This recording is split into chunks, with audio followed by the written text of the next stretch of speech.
Time now for Michigan's #1 outdoor radio show, Mike Avery's Outdoor Magazine. Mike Avery has covered the outdoors in Michigan for more than 4 decades, and that tradition continues today. Outdoor Magazine is brought to you by Jay's Sporting Goods, the Yeiter Insurance Group, Angler Quest Pontoons, The Forward Corporation, Security Credit Union, Offshore Tackle, Hammond Drives and Equipment, Garber Chevrolet, the West Branch Visitors Bureau, Rapid River Knife Works, and by Michigan Brand Meats. Now, here's Mike Avery.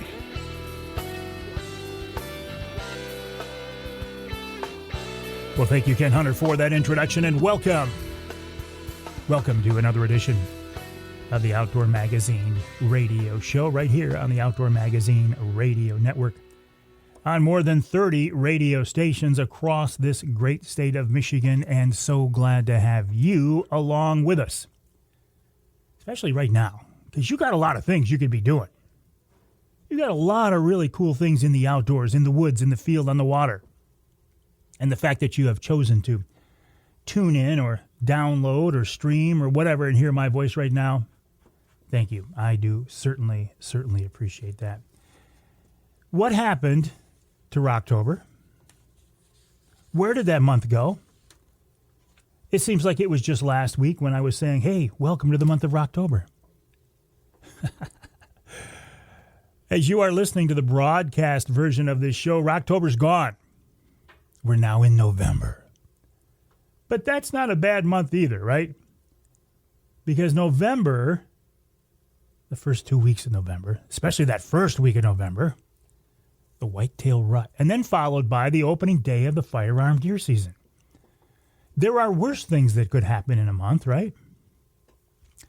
The whitetail rut, that magical time in the woods when the whitetail buck's testosterone level increases and they become a little less wary. You might see them walking, daywalkers, they call them. You might see a buck that for the entire year has only shown himself after dark on your trail cameras. You might see him walking right in the middle of the day now because he's got one thing in his mind, and that's does. And your odds, I think, and I'm not an expert, but I mean, come on, this is common sense, right? I think your odds of shooting a nice buck are probably better right now in the next 2 weeks, especially week and a half, 2 weeks, than they are any other time of year. Because the bucks are up and they're moving and they're chasing and they're out there during the daytime. Now, if you're bow hunting, now this is before the firearm season, if you're bow hunting and the bucks are chasing, that can be a challenge. Because you might see a nice buck, but he's just running by you. You're going to hear him coming through the leaves, crunch, crunch, crunch, crunch, crunch, crunch. And maybe if you're really, really lucky, you'll hear a grunt. And then crunch, crunch, crunch, crunch, crunch. And then you see the doe, and she's looking over her shoulder, and she's taking off because she's not ready yet, and that buck's right behind her, and boom, they're gone. So you got to see him, but you didn't get a shot. But every once in a while, you'll see a nice buck out cruising by himself. You might get him to stop, or he might stop on his own. Or, for some reason, the heavens might smile on you. Mother Nature might grace you with her goodness. And that doe will just stop for no reason right there in front of you with a buck behind her. It's like, okay, this is why we hunt. This is why we deer hunt. One of the many reasons why we deer hunt. For me, I'm not as hardcore as I used to be. I'm not as intense as I used to be. A lot of that comes with age. A lot of that comes with just doing it long enough that, I don't think I am as intense with anything in the outdoors as I used to be. But that doesn't mean that I enjoy it any less. Intensity is, and I'll use this example. When you're young, and I'll use deer hunting as an example, but this applies to everything in the outdoors, hunting or fishing. When you're young, you go out there and it's like, okay, I don't know anything about this. I just want to learn, and I want to take my first deer. I don't care what it is. I want to take my first deer. So then you take your first deer, and maybe it's a small buck or maybe it's a doe. And you say, now I want to shoot a buck, or I want to shoot a bigger buck. And then that becomes your goal. You hit that goal, and then you're good. Until you say, I want to shoot, say, a whole bunch of does now and a couple of big bucks. So your goals just keep increasing throughout your life as your skill level increases, and the intensity back in those years can be something. I mean,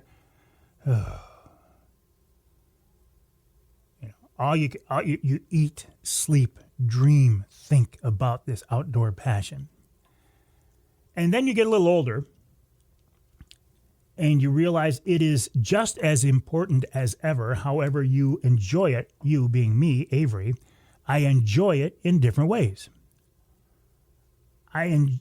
For me now, it's the experience that is the experience. Just being out there. And I'll tell you what, this last week really brought this home. Last week was my stroke anniversary. The 1-year anniversary of my stroke. And just let me take this opportunity to talk about this for a second, because a lot of people have strokes and don't know it, and they go on and they forget about it. Sometimes that can be a real problem. In my case, I knew something was up. I was walking out to the mailbox. I felt like the right side of my brain collapsed. I didn't fall to the ground, but I almost did. My balance was off. My vision was off. I was able to stumble into the house. I got into a chair. My wife, Denise, said, "What's wrong?" I said, "I don't know." She looked at me and said, "I'm calling the ambulance." And I didn't fight her this time because I knew something was wrong. Vision was gone. Paralysis on the right side. Droopiness on the right side. Dragging my arm, dragging my leg. It was obvious something happened, and before too long, it was pretty obvious what it was. They got me into the hospital. They gave me the cocktail, the miracle cocktail, which is the clot-busting drug. And within a few hours, and in the hospital, I was in rough shape. I mean, when I hear the stories about what I was like in the hospital, not knowing my name, quoting Bible verses when they asked me questions, it was pretty bad. They gave me the cocktail. Within a few hours, man, I was back. I wasn't completely back, but it was obvious I was going to make it. So, if you think you are having a stroke, or if you think you see someone who is having a stroke, don't waste time. Call the ambulance, call the paramedics, get them to the hospital. Hopefully you can get there in time to get that miracle drug, that clot-busting drug. It's not, they can't use it for all types of strokes, but for me it was perfect. So let my experience be a lesson to you. Okay, so having said that, these days, I'm just happy to be in the woods. Would I love to shoot a big buck this year? Absolutely. Do I think it's going to happen? No, I don't. Do I think I'm even going to get a shot at a 2.5-year-old buck or bigger this year? No. Doesn't keep me from going. If it does happen, it's like, woohoo, outstanding. But just being out there, and I did the Charlie Rood show on WSGW last week, and we were talking about this.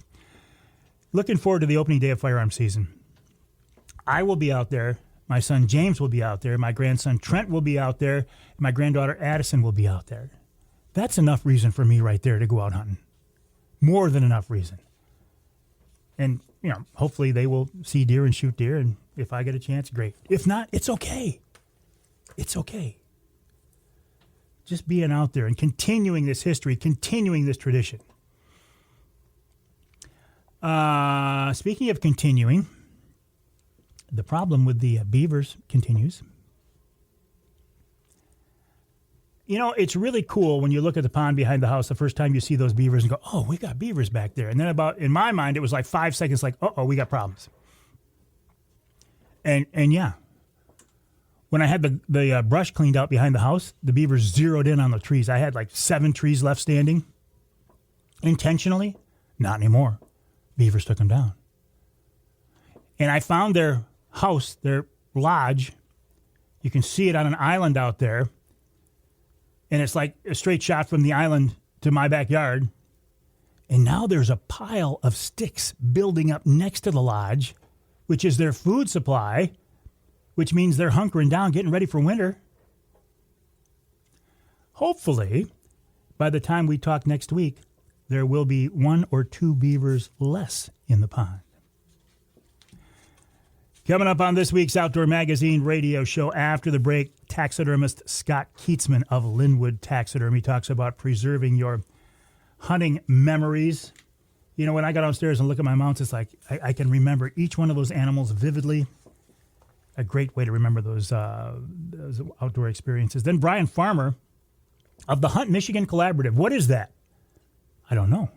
We're going to find out. Plus Nick Grillo of Michigan Brand. They've got a new product coming out. And I want to see how Nick's fall bow hunting is going. Nick is a hardcore hunter. In our second hour, Alan Perry talks about the use of tracking dogs to recover fatally wounded whitetails. Then Justin Tomei of MUCC checks in. This week's Ask Avery segment, I have a couple of questions out there right now that would be good Ask Avery segments, but I don't have answers yet. So if I get those answers before then, that'll be the topic. And if not, maybe I'll just tap dance for that 7 minutes. In our third hour, we're talking fall fishing with Mark Martin. I suspect we'll also talk about deer hunting the sand dunes as well. I'm going to wrap it all up with wild game chef extraordinaire Dixie Dave Minar. My name is Mike Avery. This show is called Outdoor Magazine. My website is MikeAveryOutdoors.com. That's MikeAveryOutdoors.com. My email address is mike@MikeAveryOutdoors.com. I would love to hear from you. Send me your pictures. Don't send me your pictures in a social media message. Send them to me in a good old-fashioned email, mike@MikeAveryOutdoors.com. We'll take a break. When we come back, Scott Kietzman of Linwood Taxidermy right here on Outdoor Magazine.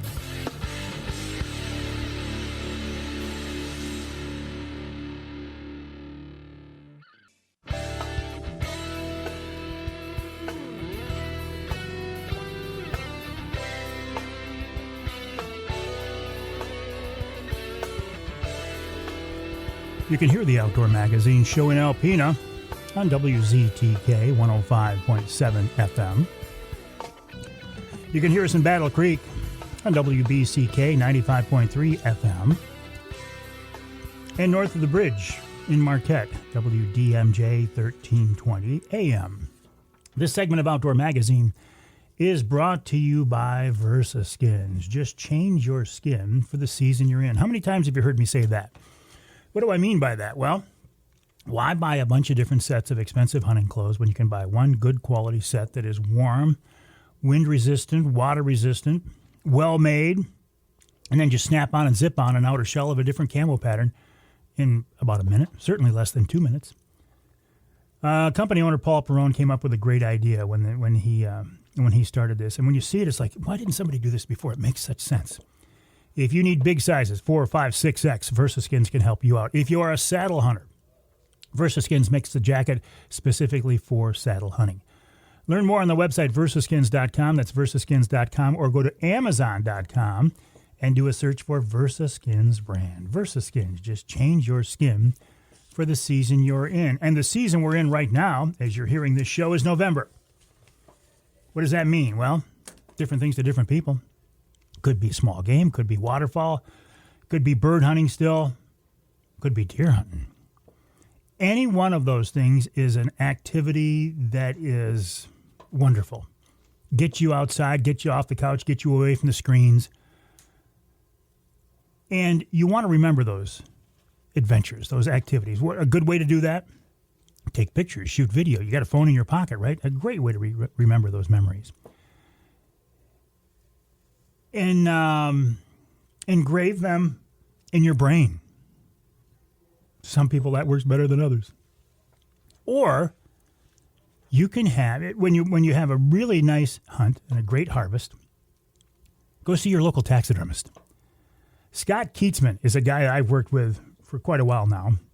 He's with Linwood Taxidermy. The website, linwoodtaxidermy.com. By the way, that website, linwoodtaxidermy.com, is under construction right now, so hang tight. Just put that in the back of your memory or write it down and go keep checking in there periodically for the new website. But Scott's with us now on the Outdoor Magazine phone line. Scott, welcome back. How are you? Hey, Scott. Hey, Mike. Thanks for having me back. Always a pleasure. Yeah. So listen, how's your fall season going so far? Have you been busy? As usual. Yeah, the deer are dropping. The fish are being caught. It seems to be a pretty decent duck season ramping up. guys are shooting some beautiful birds, really mature, which is odd for the state of Michigan, especially this time of year. Shooting some beautiful birds out here on the wonderful Saginaw Bay. So yeah, we're looking good. You are in an interesting spot there too, geographically, because you got the bay right there for the waterfowl hunting, the walleye fishing. I know people bring bears into you from Canada all across Michigan. Same thing for whitetails. So you have established a very nice reputation. Yeah, thank you. But yeah, when I first got into this 30 plus years ago, the guy that I was working for and did most of his work for, he had trained me to do everything. And he said, because you never really know, what seasons are gonna provide for you, So get good, get skilled, learn anatomy of everything. So I, it took years and years, 10 plus years to do that. And I'm very fortunate that we're able to basically mount anything here at the shop. I mean, if I don't do it, I've got people that do it here with me. So we're fortunate there. Yeah. And I feel like in your business, it's interesting because you have people like you who are full-time, year-round. This is all you do, taxidermist. And a lot Correct. of people who are just getting into the sport or only doing it as a hobby, who do the work on the sides, out of the basement or out of the garage. They do it on the side. And then when I, as a hunter, say I shoot a big buck, I'm forced with a decision of who do I take it to. How should that decision be made? What should I look for, Scott? Well, nothing against the hobbyist, the guy that does it on the side. There's some valid people out there that do great work. I know a bunch of school teachers, some machinists. They've got different careers that, that provides health insurance and steady income for their family. So kudos to them. But just if this is your trophy of a lifetime, just remember that if you take it to somebody like that, that's not their priority. Their priority is their job. Again, there's some wonderful people that do wonderful side work out there. Nothing against them. Those people are definitely there. But when you take it a full-time taxidermist, someone who's committed, spent the time and the money and the energy, is fully insured, licensed, got a reputation with your local DNR, there's some security there in the fact that your trophy is in a secure place and is that person's top priority. When you walk in my doors, your trophy, how you're served, how you're treated, the money you spend here is my top priority. So there's that aspect to look at. You mentioned money, like everything else, prices have gone up. Boy, the cost of, say, a shoulder mount over the last 5 years has increased, hasn't it? Like everything else. Yeah. That's the times we live in, unfortunately, or fortunately, whatever. But, things are getting to the point to where, hunts are expensive, taxidermy is expensive, gear is expensive. It just is. But we haven't noticed anything really slowing down. People are still getting out there and doing their thing, and they're getting their trophies mounted. I think taxidermy is one area that personally I don't want to scrimp on. I don't want to shop Right. for the cheapest taxidermist just to save a few bucks because I'm going to be looking at that mount for the next 20 or 30 years. Absolutely.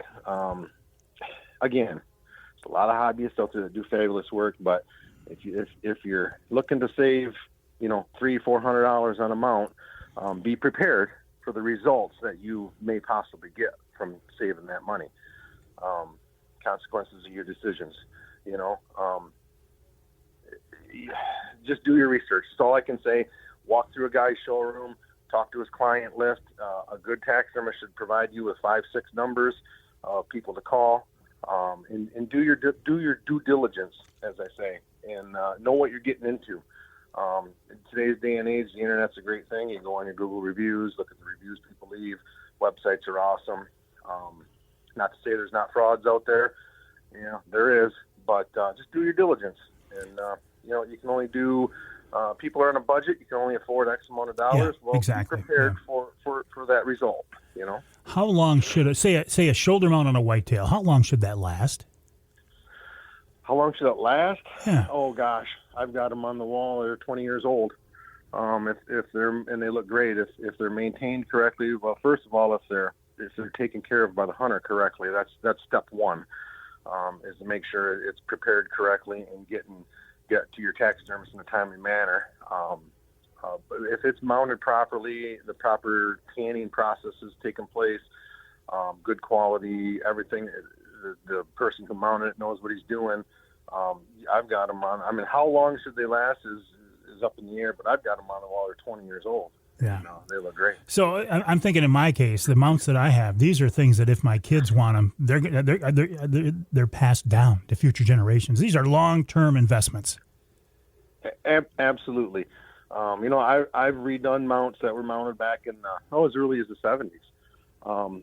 That were, eyes falling out of them, noses cracked, ears hanging off them. They're just horrible. I can tell you that products and materials from 1970, I've done them from back in the 20s, they were mounted. Products to preserve your animal have just skyrocketed in quality. You should no longer have those issues with your mounts. And yeah, they should be something you can hand down generation to generation, absolutely. What should we do as hunters? And let's think about deer hunters in particular right now. We've got an animal we want mounted, and it doesn't have to be a trophy buck. It doesn't even have to be a buck. It could be a first deer, a kid's first deer. It doesn't matter. We've got an animal that we want to get mounted. What do we do as a hunter to make your job better and to get a better mount out of this whole process? Yeah, I get those calls every day. First of all, understand that the minute his heart stops beating, the decay process has started. And then you add moisture and blood, which is a protein which breaks down epidermals. Understand that the decay process has started. And just because it's cool in your garage doesn't mean that animal can sit there for a week and be okay when you get to the taxidermist. What you see, what you drop off to the taxidermist isn't always what the results are. And I'll say 90% of the time, it's the client's problem. They're the ones that have delayed the process. So just be smart about it. Either if you can get it into your taxidermist fresh within the first day or two of that animal, of taking that animal's life, that's the best thing you can do. If not, you've got to get it in a deep freeze bag, it in a heavy trash bag, get it in a deep freeze, get the decaying process stopped, and just, when I say treat it like you're going to eat it. You wouldn't take a piece of chicken and slap it in your garage floor and leave it lay there for a week and then eat it. Yeah. Kind of use that mental process. What about such a simple thing as dragging the deer out? I mean, there's a right way and a wrong way to do that. Yeah, absolutely. Highly do not recommend dragging them behind four-wheelers, dragging them behind pickup trucks, even just long drags, behind yourself. If you're going to mount this animal, you're going to mount it, treat it with the proper care, get it in a jet sled and take it out, carry it out, do whatever you got to do to keep from dragging it over limbs and rocks and sticks, and all of that abuse on the hair will make that hair fall out, will break hairs, will give you bald spots on the hides. No ropes around the necks. You're going to break hairs. You're going to have marks on your mount for the rest of your life. There's nothing we can do about that. We're not God. We can only do so much. We can do a lot, but there's only so much we could do. So no ropes around the necks, careful dragging it, no high-speed drags, and no laying them across the hood of your cars. I know guys don't do that. It's kind of a 1970s thing. Going bar to bar, for 3 days, showing off your animal while it's underneath the tonneau cover in your truck cooking. So cold and dry. That's what I've always told you, cold and dry. Keep your animal cold and dry. Scott, always a pleasure. I will wish you a wonderful deer season and encourage people to check you out. That website, linwoodtaxidermy.com. How long before that's up and running, Scott? We're working with the people every day. Right now, we're looking at probably 6 to 8 weeks. I know hunting season is not a great time, to be doing this, but unfortunately, this is where we're at. So hopefully about 6 weeks, we should have a brand new, awesome website we're cranking. In the meantime, though, the Facebook page is up and running, right? Correct. Okay. Absolutely. All right, so let's send people to the Facebook page on Facebook, Linwood Taxidermy. All right, Scott, have a great season. Thanks for your time. We'll talk again. Thanks, Mike. God bless. All right, Scott Kietzman of Linwood Taxidermy. When I used to work with a guy named R.J. Meyer when there was a trophy room taxidermy studio in Jay Sporting Goods. R.J. retired, moved down south.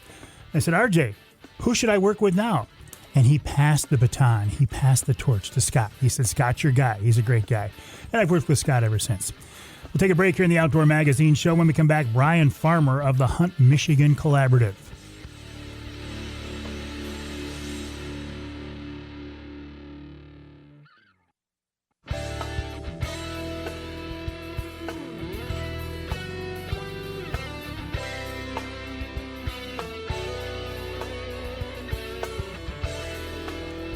can hear the Outdoor Magazine show in Carroll on two stations, WKYO 1360 AM and WIDL 92.1 FM. You can hear us in Port Huron, WPHM 1380 AM, and north of the bridge in Newberry, WNBY 1450 AM. This segment of Outdoor Magazine brought to you by the Linwood Beach Marina and Campground. Linwood Beach can be your year-round Saginaw Bay fishing destination, waterfowl hunting destination, ice fishing destination, and your Mid-Michigan Angler Quest headquarters. Check them out online at linwoodbeachmarina.com. That's linwoodbeachmarina.com.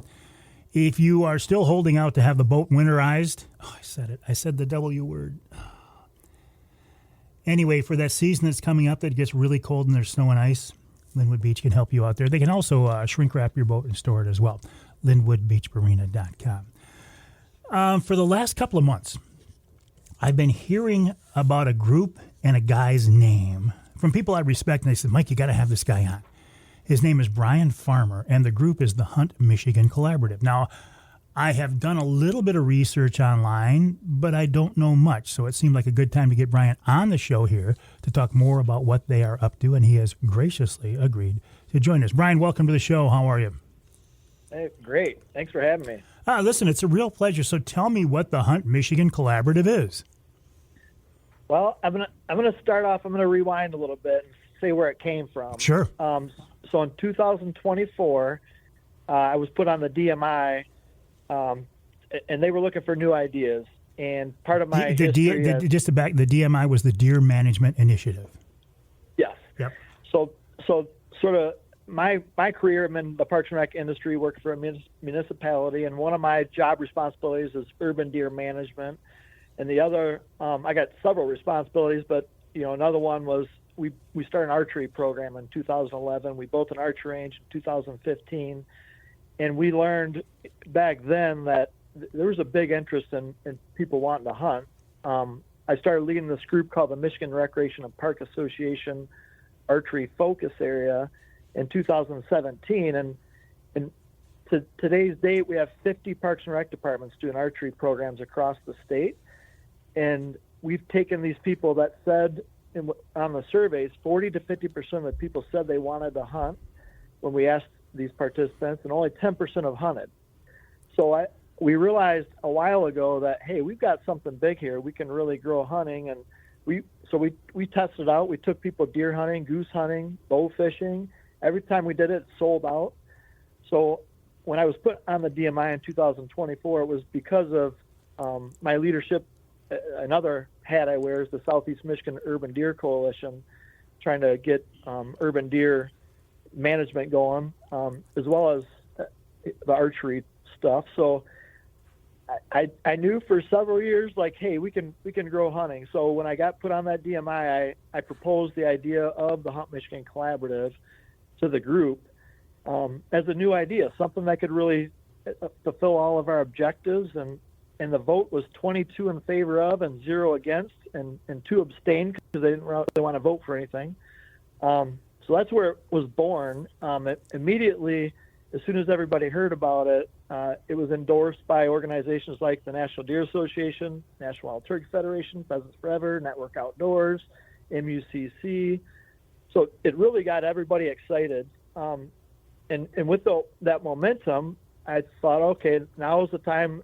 Maybe it needs to be a nonprofit, and the money needs to go support getting more of these archery ranges built in parks, more archery equipment across the state, and just start connecting people to all these opportunities that our organizations offer, like the conservation clubs and MUCC and your golf outing. I mean, people just don't know about it in society. It's just the hunters that really hear about it. So how do we connect those people? So really, the Hunt Michigan Collaborative does 2 things. And one is we connect people to all these opportunities. So those 40 to 50% of those people that do archery, they can now hear about it through a lot of different means. So there's a QR code that we put together. And when you go on that, you can pull up a calendar, and it shows all these different events that clubs offer, that the Turkey Federation offers, the DNR offers. So it's really a calendar that's growing, and it's a clearinghouse to be able to help us all market to everybody that's looking for something to do. The second thing it does, which again, this is where, like, we have our board is made up of some top-notch people like Mike Mitchell from MUCC. We got the president of the National Deer Association of Michigan, Mike Kettlar. We got the state coordinator for National Wild Turkey Federation and Pheasants Forever. So these people are really helping to put our minds together to really grow this thing. And one of the main things that we came up with was the Hunt Michigan Collaborative National Deer Association Farm Tour. And what that is we're working with farmers, even nature preserves and other properties, to give access to hunters to be able to go on that property and start harvesting antlerless deer. And it's working. We tested it out last year. But one of the concerns that farmers have always had is liability. And with the National Deer Association, they cover that liability. They put a policy together for that farmer, for the hunters, for the leaders. And basically the way it works is when farmers are interested, we scout the property. We try to identify 6 different spots where we can put out ground blinds. And once that's done, we put out registration so people can sign up for these hunts. And we do 4 different hunts. We do the youth hunt, we do the early antlerless, we do a muzzleloader hunt, a late season hunt. And on the day of the hunts, what happens is we have hunt leaders that meet up with the people that are. Brian, I got to let you go. I'm absolutely out of time. I think we got to the meat of the discussion a little bit late. The website huntmicollaborative.com. That's huntmicollaborative.com. We'll take a break. When we come back, Nick Grillo of Michigan Brand Meats, a new product they have. We'll also see how Nick's hunting season is going so far.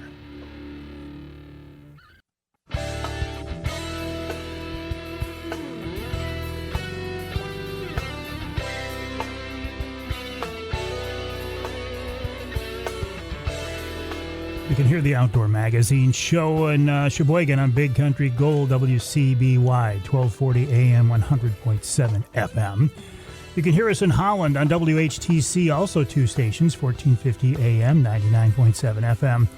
And north of the bridge in the Sioux on WKNW, 1400 AM. This segment of Outdoor Magazine brought to you by... Let's go Killer Food Plots. I know you're not putting in food plots right now, but you're probably hunting over food plots. To be honest, don't you wish your food plot looked a little nicer?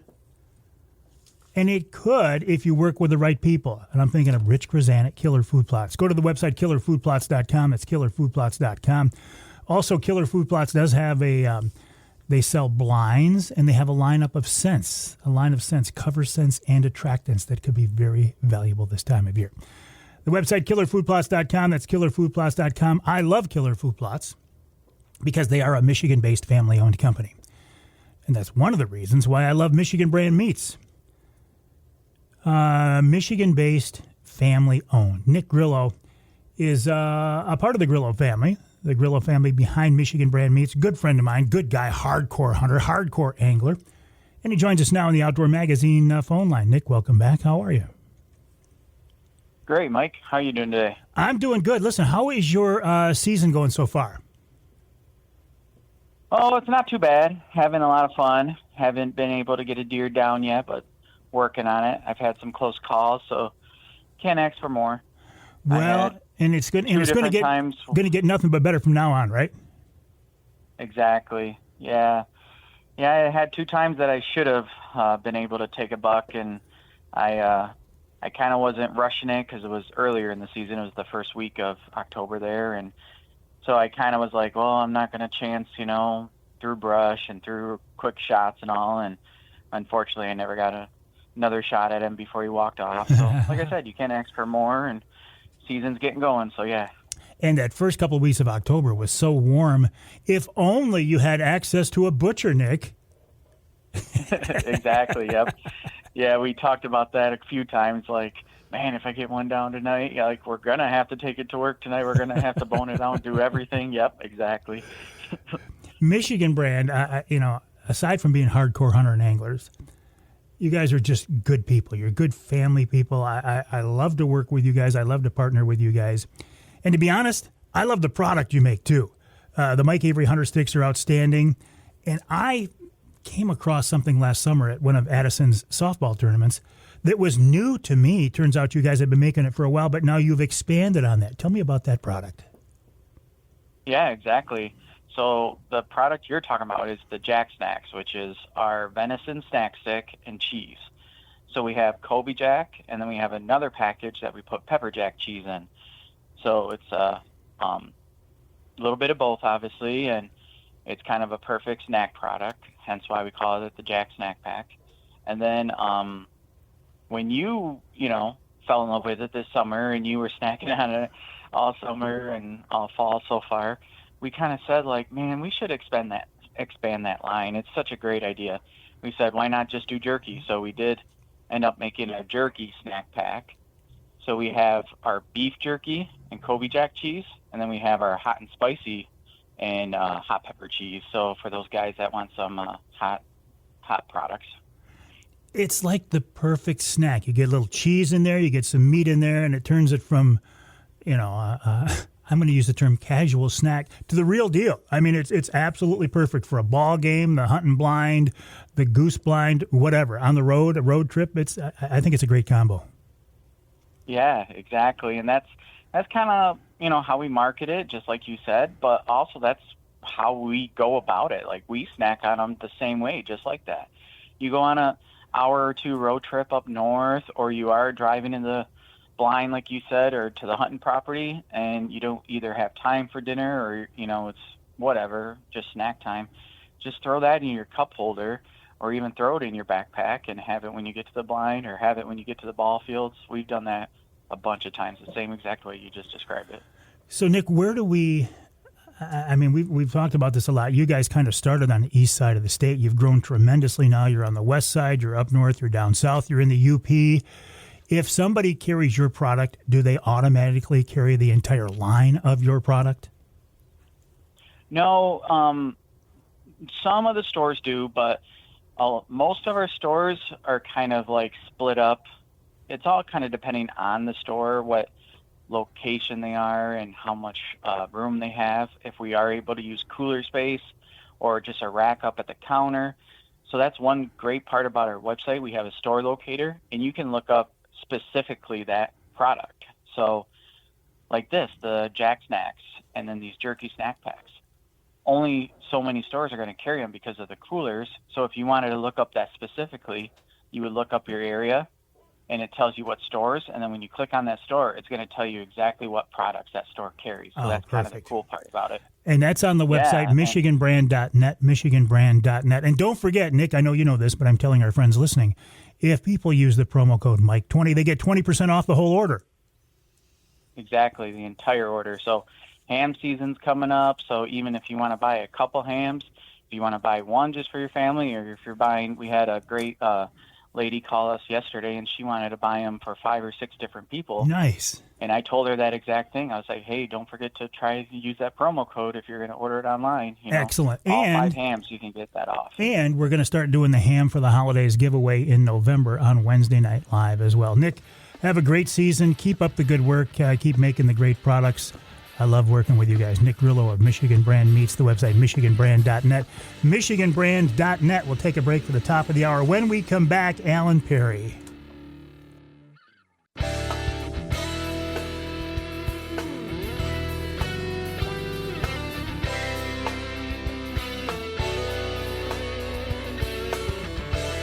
Time now for Michigan's #1 outdoor radio show, Mike Avery's Outdoor Magazine.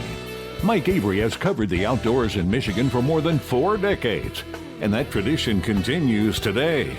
Outdoor Magazine is brought to you by Jay's Sporting Goods, the Yater Insurance Group, Angler Quest Pontoons, The Forward Corporation, Security Credit Union, Offshore Tackle, Hammond Drives and Equipment, Garber Chevrolet, the West Branch Visitors Bureau, Rapid River Knife Works, and by Michigan Brand Meats. Now, here's Mike Avery. Indeed, this is the big guy, Mike Avery. Thank you, Ken Hunter, for that introduction. Welcome to hour number 2 of this week's Outdoor Magazine radio show, heard on more than 30 radio stations across our great state of Michigan. And I think the best way to listen to the show, if you can, is on your local radio station. Your local radio station is kind of the heart. It's the backbone. It is it is what this whole Outdoor Magazine radio franchise is based on. Without those local radio affiliates, I wouldn't be able to do this show. And I'd have to turn to something else. You know what? At this point in my life, I'm just very, very happy and blessed that I have this method of talking to you. And I do recommend, if you can, to listen to the show on your local radio station. If you can't, if your local station doesn't carry all 3 hours of the show, or if you live in one part of our state, Southeast Michigan, not covered by the broadcast signal, there's a reason for that. Isn't it nice to know that there is a podcast version of the show that is available? Now, the podcast is exactly the same content as the radio show. The only difference is you don't hear it on your local radio station. Where do you hear it? You hear it on my website, MikeAveryOutdoors.com. It's on my Facebook page. It's on Amazon Music, Audible, X, LinkedIn, Apple Music, Google Play, iHeart, SoundCloud, Spotify, yada, yada, yada, yada. You know, Odyssey, YouTube. I even put it up on YouTube. Now, there is not a video version of the podcast on YouTube. It is an audio version. But regardless, people listen to the show on YouTube every week. I do like podcasting, though. And here's the thing about podcasting. Anybody can do it. It's not like, say, in the old days when I was in TV and you wanted to do something, man, it was hard. If you wanted to do anything live, you needed a video camera, you needed a photographer, you needed a live truck, you needed a studio back at the station with a director, a technical director, an audio person. I mean, it was a big deal. Even now in radio, to do this radio show, I come into the studio and work with the folks here. A podcast, on the other hand, you could take the phone that's in your hand or in your pocket right now, and you could make a podcast, and you could upload it, and you could reach an audience. And if your content is good, you will grow that audience. So podcasting is very exciting. I do podcasts every month. In addition to the Outdoor Magazine radio podcast, I do podcasts for Offshore Tackle, Angler Quest Boats, and Killer Food Plots, so keep an ear out for those.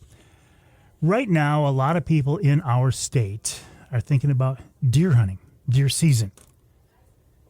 This first week of November now, well, going right up until gun season.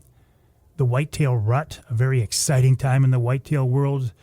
A lot of these bucks are letting their guard down. The testosterone level is up. The hormone level is up. You might see them in the daytime, and it's really exciting. Our goal, every hunter's goal, is to make a quick, clean, humane killing shot, whether it's a bow or a gun. Quick, clean, humane killing shot. And ethical hunters, and I believe that the vast majority of hunters are indeed ethical, will not take a shot unless they are convinced they will make that quick, clean, humane killing shot. Sometimes things happen, though. Animal moves, the shot isn't as good as you thought, there's brush in the way, whatever. There's a million different excuses or reasons how that can happen. When it does happen, these days here in our state, we have what I think is a very, very good option to help recover fatally wounded whitetails, and that's the use of tracking dogs.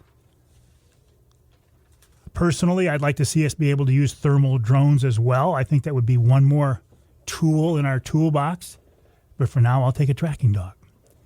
Alan Perry is a tracker. You can find him on Facebook at Hit 'em Back Tracking on Facebook. And he's with us now on the Outdoor Magazine phone line. Alan, welcome to the show. How are you?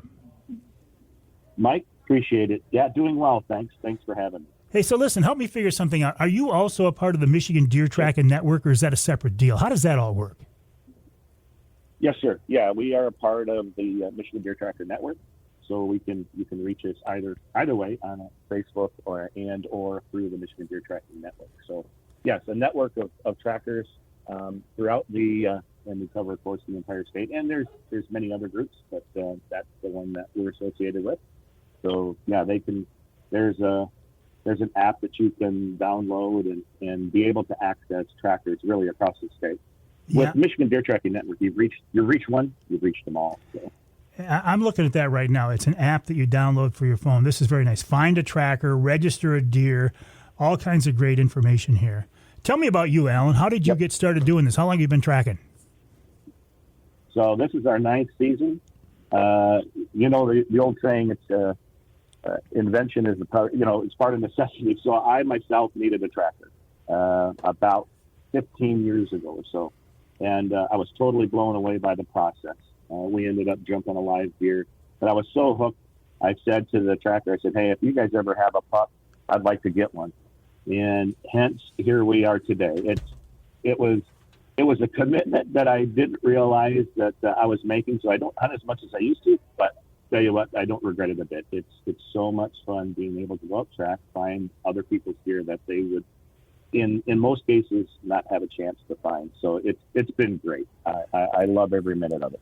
Yeah, I was thinking about that. Once you get in at the level you are, so I would think your hunting sometimes takes a back seat to your tracking.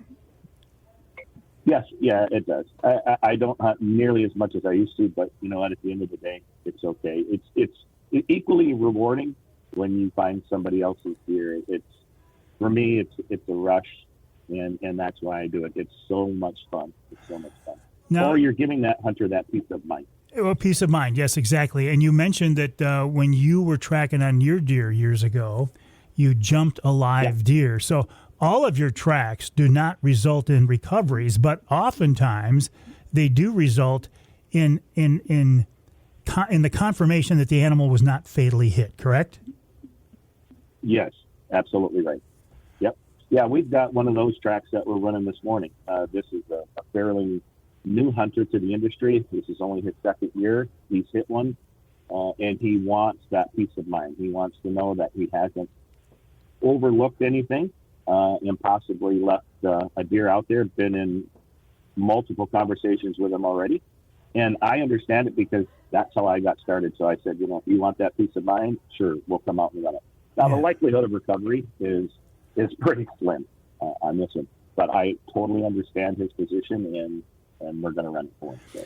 Do you sometimes, based on this pre-track conversation with a hunter, do you decide and just say, look, I don't think you got a dead deer here. We're not going to come out. Does that ever happen? Happens quite a bit, Mike. It happens more often than people think. And that's one of the things that I take the time with each and every hunter. I'll answer a lot of questions. If you have any blood, you send it to me. If you have an arrow, send it to me. I'll take a look at it. I'm going to give you, based on the conversation, based on the shot distance, based on the tree stand ground blind, and what I'm seeing, so all the pieces of the puzzle fit together, and does the story align with what I'm seeing, with the blood on the ground, with the blood on the arrow? If it aligns, then we can make a plan. If I feel it's 50-50, there's a 50% chance that this deer's dead, I'm going to tell the hunter that, and I'm going to say, you know what, if you'll have us out, we'll come. When it's not, those are the conversations that you have to have with them because, it's a decision that the hunter himself has to make. And so I ask a ton of questions before we take a track. I want to know how the deer reacted, where they think they hit them, and then we send them a picture of a deer and a grid. And so we get as much information as we can to make an educated decision on where we believe the deer was dead based on all the information that was supplied to us. I find it interesting, too, that you said we'll take the story that the hunter tells us. And you didn't mean this in a derogatory term, and I didn't take it that way. However, I think sometimes hunters have a vision of how a hit happens, and I think I've actually been guilty of this myself. I know where I wanted to hit the animal, so in my mind's eye, that's where I did hit the animal. And sometimes it takes an outside eye like yours to come in and say, look, I don't think this is what you thought it was. Yeah, that happens more often than hunters think. And look, we're all hunters, right? So I get the emotional high that they're on when that deer comes in, or the buck of a lifetime, or that one opportunity that they've had. We all know that they get that rush of adrenaline, that buck fever, and so they make that, in their mind, they've made a perfect shot. Sure. In reality, when we get there, kind of scratching our head that, your shot was good and it was fatal, but it was not quite where you thought it was. So we always, that's where all the pieces of the puzzle come together based on what the hunter's telling us. Hey, when we stop getting that rush, then we should stop hunting. We're talking with Alan Perry of a Hidden Back Tracking service. You can find him at Hidden Back Tracking on Facebook. He's also part of the Michigan Deer Tracking Network. And there is an app you can download on your phone for that. Got to take a break here in the Outdoor Magazine Show. When we come back, a lot more questions for Alan, including basset hounds. I'm looking at his pictures right now. Is there a dog that looks like it just needs to be cuddled more than a basset hound? And when I see him sitting over a nice buck with a bunch of people smiling about a recovery, makes me like that dog even better. So we'll get some tips on Alan on how to get the most out of a tracking dog, when to call a tracking dog, and more after the break right here on Outdoor Magazine.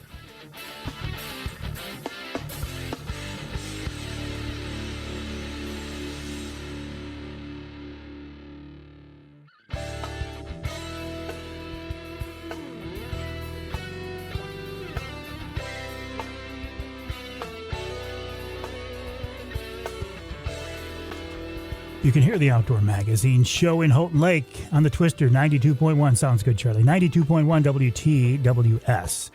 You can hear us in Lansing on WILS, 1320 AM.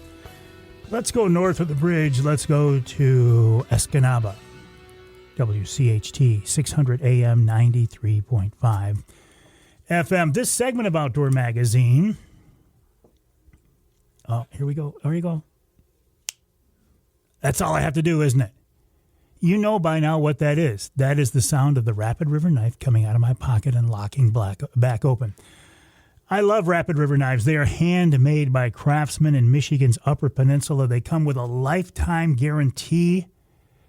They're a great Christmas gift idea. I hate to talk about Christmas already, but the folks at Rapid River are going to get so busy here so fast.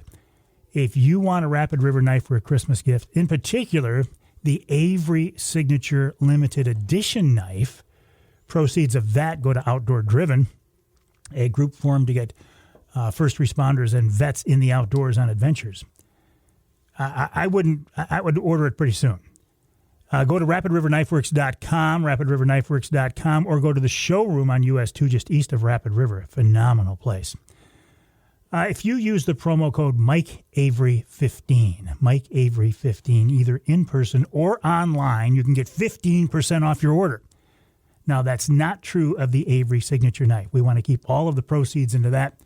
We don't want to cut into the profits because all that money goes to Outdoor Driven. The website, rapidriverknifeworks.com, rapidriverknifeworks.com. I have yet to use my Avery Signature Rapid River knife on a field dressing job. I'm hoping that this deer season that will indeed happen. I'm also hoping that I do not have to call in a tracking dog.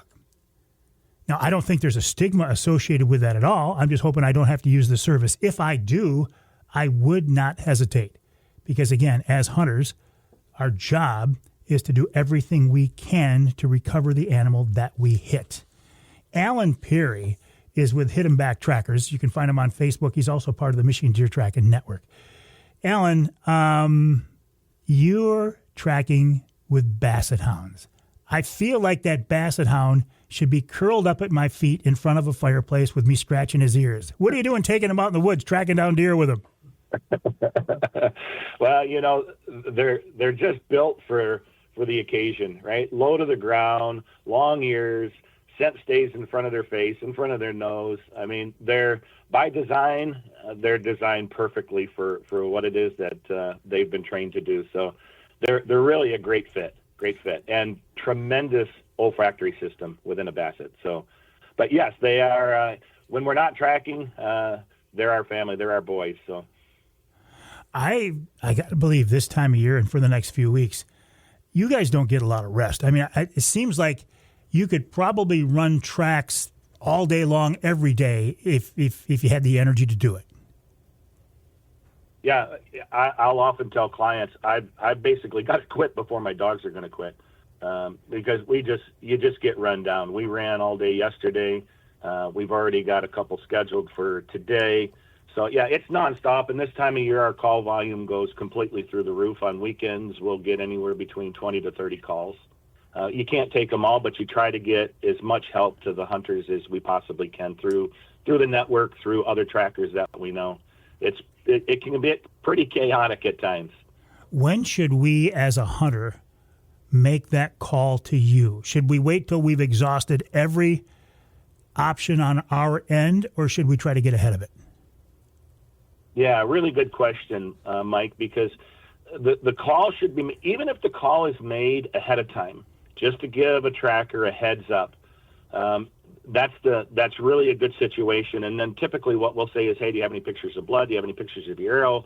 And just kind of give them a read on the situation as to what we're seeing.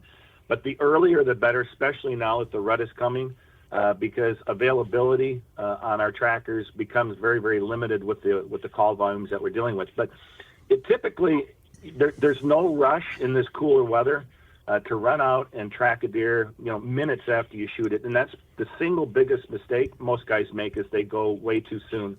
I've often told hunters, if you go more than 75, 80 yards, and yes, you found blood, and you haven't found your deer, back out.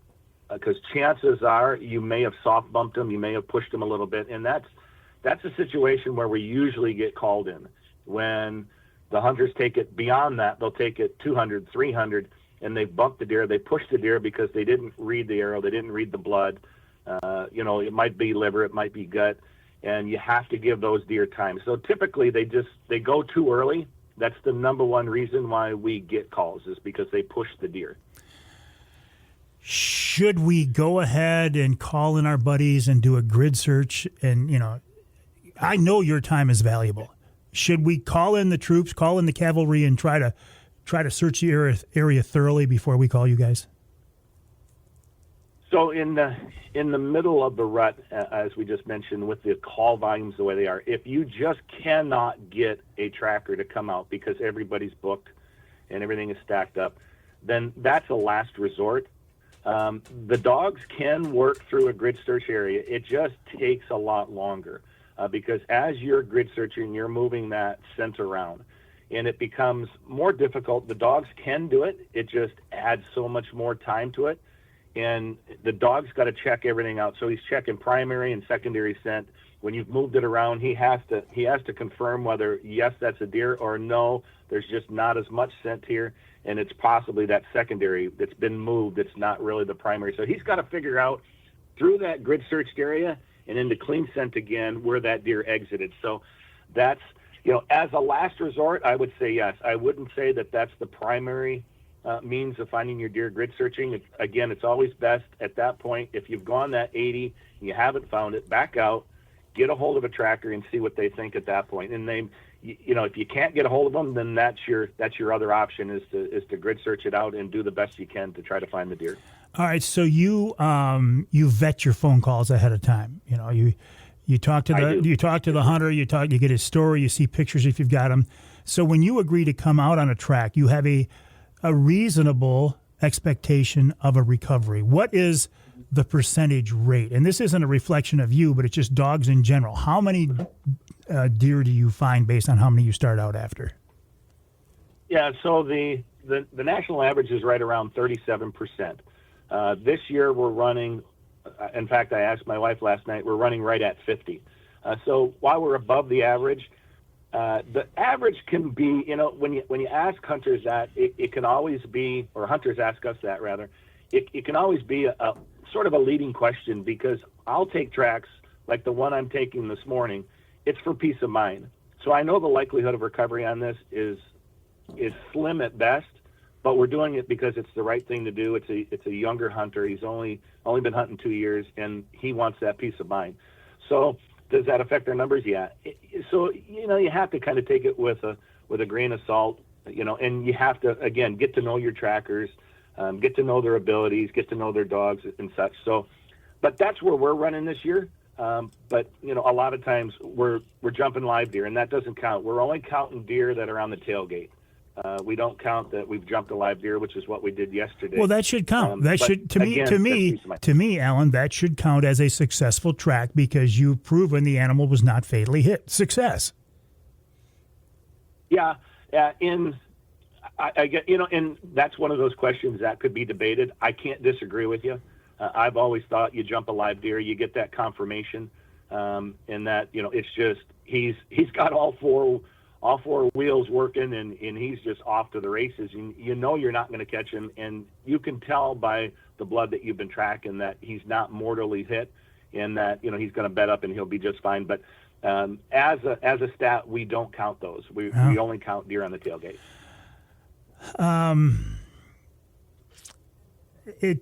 The service that you offer is such a valuable resource. There used to be early on when this was legalized, and I'd get this online. People wouldn't have the guts to tell anybody in person, but online they'd say, well, if you make a shot where you have to call in a dog, you're not a very good hunter to begin with, which is absolute crap, isn't it? 100%. Yeah, things happen, and we all know all those. To your point you made earlier, a million things can happen, but it's what you do after the fact. When that oh no shot takes place, what you do afterwards not only speaks volume for you as a hunter, but it speaks volumes for you as to how you feel about the animal that you're pursuing and doing everything you can to try to recover that animal. So it's a service that's offered. I'm glad that it was back in the day when I needed it. And it's grown by leaps and bounds today, and I'm certainly glad it's a service that is available. And we always say that we wish more hunters didn't have to use it. I always tell my clients, if I never see you again, I'm okay with that. Sure. Because that just means they're being successful. So, but if they need us, we're there to help them out. Man, deer are incredibly tough animals, aren't they? I have the highest respect for them, Mike, and over these years, just some of the shots that we've seen and how far these deer have go, their will to live is unmatched. It's absolutely incredible, and each and every track, I'm amazed that these deer can be hit in some of the cases, absolutely lethal, and they go as far as they do, and they live as long as they do. They're an incredibly amazing animal, and they have my utmost respect. And that's what we put into each and every track as well. We're going to do everything we can to either A, find that animal, or B, give that hunter that peace of mind, because we really owe it to these deer and these animals that we're tracking. I don't know if you can put a price on either a peace of mind or a trophy animal, but what do you guys charge? If I give you a call and you agree to come out and work with me, what am I going to have to pay you? Yeah, and it really varies for myself, length of travel, so how far do we have to go? It affects the pricing, and being within the Michigan Deer Tracker Network, oftentimes we can possibly find you a tracker that's closer to you that might be more affordable. But as an example, if we got to travel a half hour, it might be 100, might be 150. If we got to go an hour or more, it might be 200, might be a little more. It really depends on location after that, and that's and it's funny, Mike, because that's not how we begin our conversations with the hunter. Yeah, but it's typically where we end up. I understand, Alan. Listen, I got to let you go. Alan Perry of Hit 'em Back Trackers. He's also a part of the Michigan Deer Tracking Network. I hope you don't have to talk to Alan in person on a track, but if you do, isn't it nice to know that he is there and others like him? I think the Tracking Dog Network is wonderful. We'll take a break. When we come back, Justin Tomei of MUCC.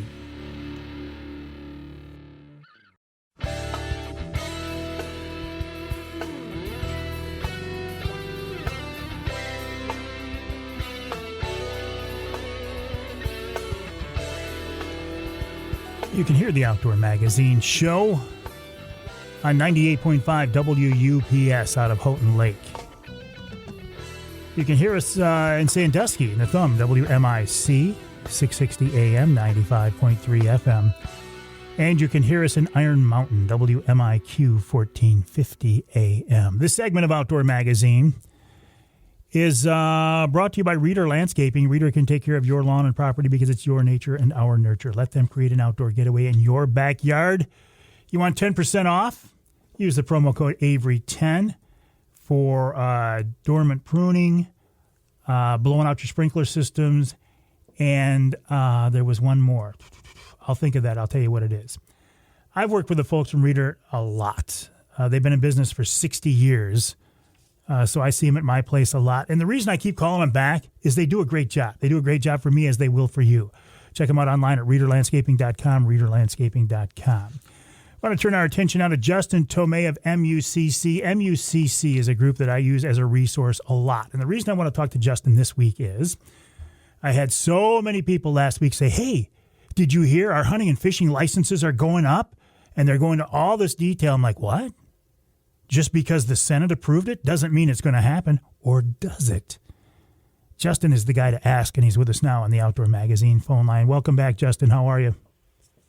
I'm doing well, Mike. How are you? I'm doing real good. So listen, what is the status right now? Is this a done deal, or are we in the middle of the process? We're halfway there. It is definitely not a done deal yet, so it has only been approved by the Senate, and it has been now shipped over to the House for their consideration. And there's no telling when or if the House will take up that version of a fee increase. So we are not there yet. Is this part of a general overall refunding of the DNR, or is it just a license fee increase? Both. There's some structural changes in there to how licenses can operate, and we don't have the time in a few minutes today to go into all the details, but the primary goal is a more long-term funding mechanism for the DNR and our natural resources management. But there are some actual changes to how a few things that kind of operate in there. Land acquisition stuff for wetlands in particular, a few changes to how licenses can be discounted, just to name a couple of things. All right, so you've got the Senate version of this. The House also has a version. How are they the same? How are they different? So the House version is a fisheries-only bill. It only addresses the fishing side of things. It doesn't have any changes to hunting or trapping in it. But similar to the Senate version, it does raise fees, but it also changes, fundamentally how a handful of things work within fisheries division. So that's the biggest difference between the two. The actual fee increases are comparable. There's differences. They're not identical. And then there's a few other things in the fisheries only bill, that maybe some fishing stakeholders would like to see. So the Senate version is comprehensive. The House version is fish only. So does the House, is the initial reaction, are they open to the Senate version, or they say, no, we don't want any part of this? The speaker made it pretty clear he had little interest to move it in the near future. So this was never going to be a sprint. It was always going to be a marathon. For those individuals that are interested in making sure that our natural resources and natural resources management are funded properly, what I would tell them to do is just kind of keep the idea alive, and everybody that's concerned can keep working on it over a yet to be determined time frame. That's an interesting point. A yet to be determined time frame. But I'll be honest here, the way that the general media has been reporting this is like it's a done deal and we're going to be paying more for our licenses next spring. That's not the case, is it? People need to brush up on their schoolhouse rock. This bill is it's alive for another year. So legislative sessions are 2 years. 25, 26 is this legislative session. Whenever they sine die at the end of 2026, that's when the bill is either sent to the governor because it passed both chambers, an identical version passed both chambers, or it's dead and they would have to restart from scratch in 2027. So the earliest we're looking at is 2027, if that. Yeah, so the earliest that we would see license fees, even if they passed right now, it likely wouldn't be till 2027. They may be able to finagle it because if you guys, the listeners remember, license fees start, or the license year starts, you can start buying your next year's license on March 1st. So it doesn't start with a calendar year or even a fiscal year. It's on its own license year. And so it would be unlikely that any fee, even if passed today, would take effect in 2026. It would more likely be 2027. So real quick before we let you go, and I completely forgot what I was going to say. Don't get old, Justin, because when you get old, sometimes you have a really good question in your mind and it just goes away. And the minute we get into a commercial break, it'll come back to me. Yeah, you'll remember and you'll text me. That is true, because I have your number and you know that your phone buzzes a lot during the week because I like to use, and I don't mean use in a negative sense, I rely on you and MUCC as a resource to help me understand this myriad of projects and programs and processes that go on in Lansing. I think you do a great job, Justin. Keep up the good work. I would encourage people to join MUCC. MUCC.org is the website, MUCC.org. There is strength in numbers. The more people who belong to MUCC, the more members that are part of that group, the more clout that group has in Lansing. All right, now I got to put my brain back to work and see what was that question I had for Justin. MUCC.org is the website. We'll take a break when we come back. This week's Ask Avery question, I'm hoping I have a couple of questions out there to some key people. I'm hoping they get back with me right away. If not, we'll see what happens after the break right here on Outdoor Magazine.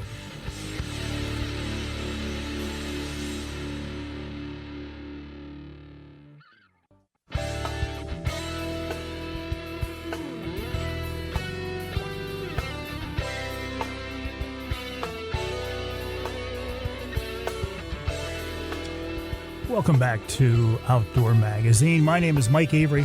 Glad to have you along with us. You can hear the show on more than 30 stations across our great state of Michigan, including News 97, 98, 98.7 WLDN out of Ludington. You can hear us in St. Joe on WSJM 94.9 FM. And you can hear us north of the bridge in Manistee, WTIQ 1490 AM, 95.3 FM. The Ask Avery segment is brought to you each week by the good folks at Security Credit Union. Security Credit Union loves to work with outdoors men and women. They can help you with your next outdoor adventure. Check them out online at securitycu.org. That's securitycu.org. The way this segment works is, in theory, this is your chance to get involved in the content of the show. If you have a question that you would like me to answer directly, or something you want me to pass along to, say, the folks at MUCC or DNR, somebody I might have easier access to than you do, send me the question, and I'll see what I can find out. The best way to get those questions to me is not by a social media post. I get those all the time, and sometimes I see them, and sometimes I don't. But I will see your email. Send me an email to Mike at MikeAveryOutdoors.com. Mike at MikeAveryOutdoors.com. In the subject line, put Ask Avery, and I will know immediately what to do with that. Now, if you send me a question, or if you send me an email in general, and if I don't respond in a reasonable amount of time. Now, what is a reasonable amount of time? It's not like an hour, right? I strive to see and respond to every email I get. If I don't respond to you, send me another email, and in the subject line put, "Hey, stupid." That gets my attention, and it makes me realize, okay, there's something here I've missed. Please don't send me the "Hey, stupid" email an hour after the first one, because that's not a reasonable amount of time. Mike at MikeAveryOutdoors.com. So I have had some very good questions from listeners here, and there are a couple of them I'm trying to get answers on, and I was hoping to have the answer by the time I'm here in the studio today. It didn't happen. So I'm going to hold off on those because I don't want to try to answer those questions without having the right answer for you. I have what I think is the answer, but I want to make sure it's the right answer. So in the meantime, let me talk about a couple of things, including promo codes. Nick Grillo, in the first hour of this week's show, mentioned the Avery promo. If you go to MichiganBrand.net, that's MichiganBrand.net, and use the Mike20 promo code, you can get 20% off your whole order. That can add up. Also on that website, MichiganBrand.net, if you put in your zip code, it will give you a store locator. If you go to the store locator button, put in your zip code, it'll tell you what's nearby that carries Michigan Brand. MichiganBrand.net, Mike20. Rapid River Knives, a Mike Avery 15. Mike Avery 15 gets you 15% off the entire order in the store or online at RapidRiverKnifeWorks.com. Of course, that is not for the Avery signature knife. And by the way, that Avery signature knife is is still selling very well, and I expect that it'll really skyrocket here as we get closer to Christmas time. And honestly, if you're looking to give the Avery signature knife as a Christmas gift, now is the time to make that order while the folks at Rapid River can still handle it, because they're going to get crazy here real soon. Jay's Sporting Goods Old Man Tree Stands on the Old Man Big Daddy ladder stand or the Carnivore ground blind. Jay's in Clare and Gaylord. They've bought up every one of those they can find. The supply was limited, but they grabbed what they could. If you use the Avery 30 discount, you will get $30 off the price of either one or both of those. In fact, if you just hit checkout, say, hey, Avery, I want that Avery discount, I suspect they'll know what you're talking about, but it's Avery 30.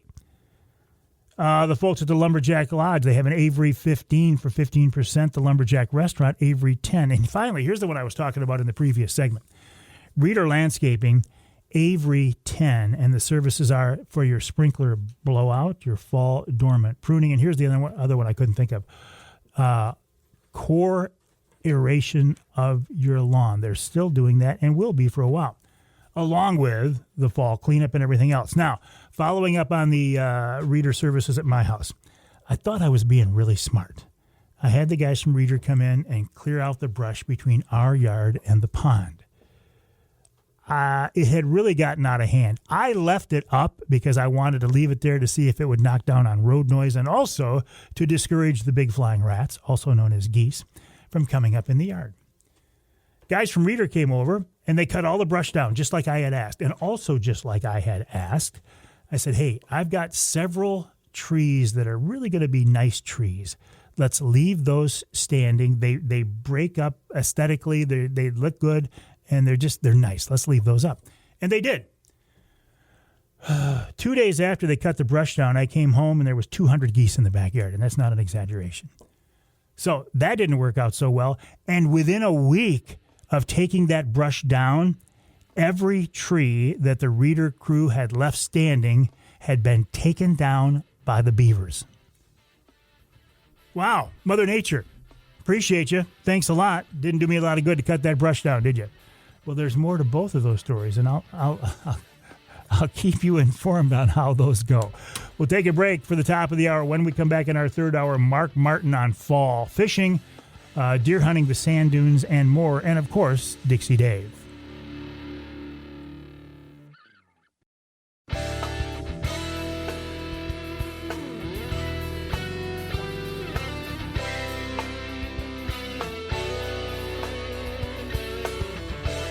Time now for Michigan's #1 outdoor radio show, Mike Avery's Outdoor Magazine. Mike Avery has covered the outdoors in Michigan for more than 4 decades, and that tradition continues today. Outdoor Magazine is brought to you by Jay's Sporting Goods, the Yater Insurance Group, Angler Quest Pontoons, the Forward Corporation, Security Credit Union, Offshore Tackle, Hammond Drives and Equipment, Garber Chevrolet, the West Branch Visitors Bureau, Rapid River Knife Works, and by Michigan Brand Meats. Now, here's Mike Avery. Well, thank you, Ken Hunter, for that introduction, and welcome to hour number 3 of this week's Outdoor Magazine radio show right here on the Outdoor Magazine Radio Network. So glad to have you along with us as we work our way through, the fall, but as you're hearing this, it is the first weekend in November. The month of Rocktober is behind us. The month of November is ahead of us. And that's good, too, because November's a pretty cool month. It's the whitetail rut. It includes the firearm season opener for deer. It includes some wonderful fall fishing that often gets overlooked. And both of those topics, fall fishing and deer hunting, are 2 topics that are, well, very close to the heart of our guest for this hour. His name is Mark Martin. Mark is an interesting, fascinating guy. I first became aware of Mark many, many years ago as he was a guide over on Muskegon Lake and the Muskegon Channel, a walleye fishing guide, and his niche was fishing at night. He was putting big walleye in the boat like nobody else in our state. In fact, it was Mark Martin's clients who forced the DNR to increase the master angler walleye size from 9 pounds up to 10 pounds and beyond, because Mark was putting so many big fish in the boat. I had the wonderful experience of fishing with Mark one night with my dad when he was still around. I'll never forget that. It was like watching a master class in person. Mark would say, okay, there's a fish. Get ready. There's a tick. Boom, there's a fish. And it was like if Mark said there was a fish going to bite, a fish was going to bite. So Mark took that expertise, that notoriety, and when the professional walleye trail first came around years and years ago, Mark said, okay, I'm going to fish this thing as well. And a lot of naysayers said, yeah, you know what? That Mark Martin guy, he's a good stick. But he can only catch fish on Muskegon Lake after dark. Mark proved him wrong. He proved he could catch fish anywhere, anytime. In fact, he went on to win the first professional walleye trail tournament. He's like the original champ. He's the OG. And he is still out there today teaching anglers how to fish and more. And he's with us on the Outdoor Magazine phone line. Mark, welcome back. How are you?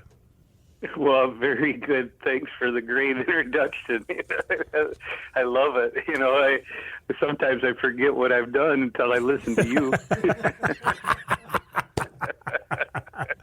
Well, you have. You've done so much. I mean, you are a walleye fishing icon in our state, but you're also a real darn good deer hunter as well. Where do we take our conversation first? You want to talk deer hunting or you want to talk fishing? It don't matter to me. I was 75% in bear hunting up here with my pro staff. They came up and we were 70 out of 4 people. We got 3. Well, let's talk bear hunting because that is my absolute favorite. I would quit walleye fishing and I would quit deer hunting for bear hunting. So tell me, you were up in the Kietzman, I imagine? Yep. I was up here, probably, it came up in September and started baiting for about a month because I had third season. Mm-hmm. And I had all my pro staff, or the ones that wanted to, sign up with me. So we kind of party hunted, I guess you can call it that. But I set up all the stands and... Man, this was the best year I've ever seen. I mean, I had some stands with 3-4 bears before I'd even leave. Sometimes they started coming out, which was kind of spooky for me at first. Standing up on their back legs, looking at. I mean, in Michigan, I can imagine in Canada that kind of stuff happening, but here I'm in Michigan, and they'd get tired of me. Waiting for me to bait, and I'd come back to the bike, walking back, and here's the first time I see this black bear standing up on its hind feet, looking at me over the top of the cedars. I'm like, ooh, I don't have a sidearm. So I just banged the bucket on my leg, and it dropped down and ran in. Well, I had to go by it, so I'd never seen it, but I went and looked at my cameras later, and a couple minutes later it was on the bait, but these bear were on the bait in this one particular bait within 10 minutes at the most every day, and they'd stay there all day long from 9 o'clock in the morning till, Michigan. And so I had this one scoped out for my buddy, and then mine was almost as predictable, but Andrew Hendrickson, right? He got the second biggest bear up here in the Kietzman, according to Copper Harbor. Wow. And it was, it wasn't a monster by any hint, but it was 261 pounds. So we put it on a scale up there. And so I said, how big's that? He go, well, this is the second biggest one. We weighed in, not saying that somebody could have taken it further somewhere else if they got one up here. but that is the biggest conservation officer's seen up here. So that was something to be proud of. But we got, mine was 169, and then one of my other pro staffs was in that same vicinity right there. So we had a good season up here. Seen bigger bear, of course, on camera, but just to get them to come out in the daylight, we should have been 100%, but you got to stick to a schedule when you do these things. And, if you hadn't been doing it for a month, you don't understand, or you never bear hunted before, you don't understand.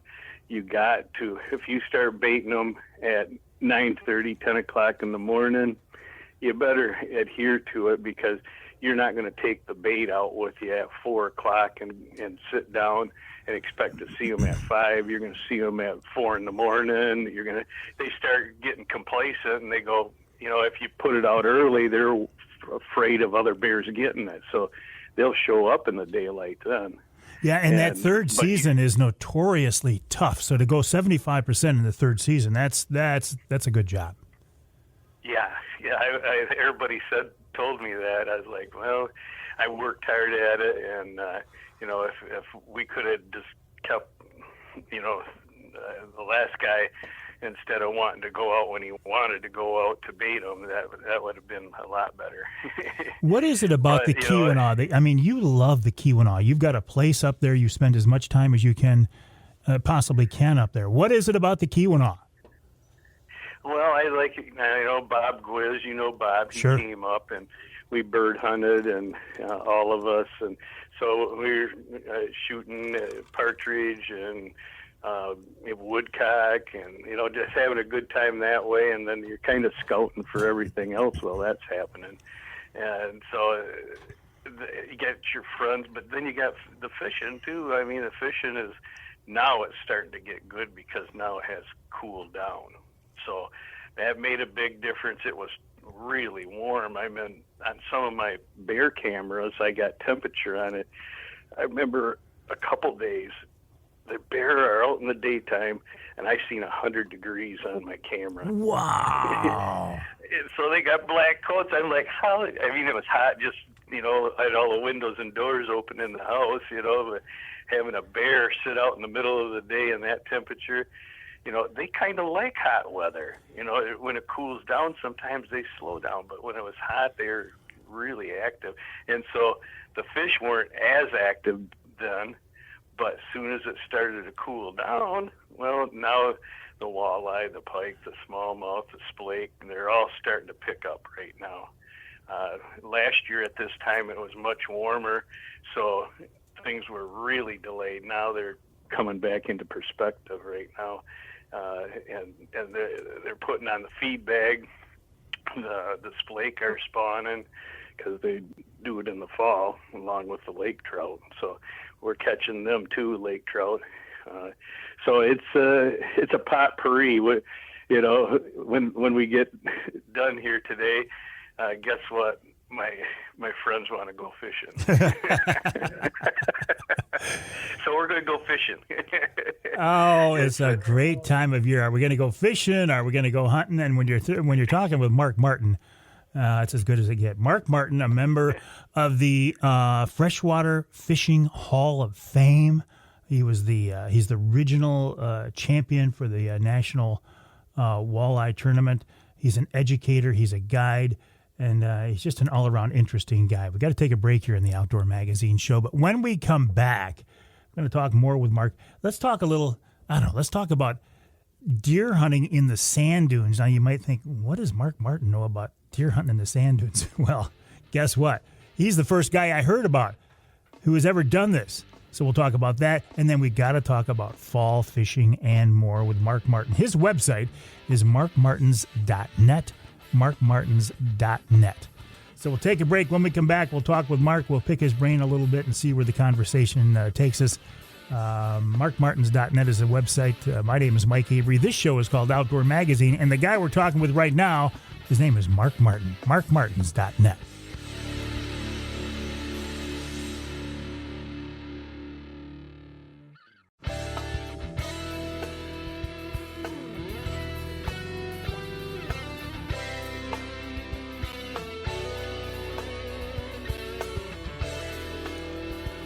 You can hear the Outdoor Magazine show on more than 30 stations across this great state of Michigan, including WMLQ in Manistee, that's 97.7 FM.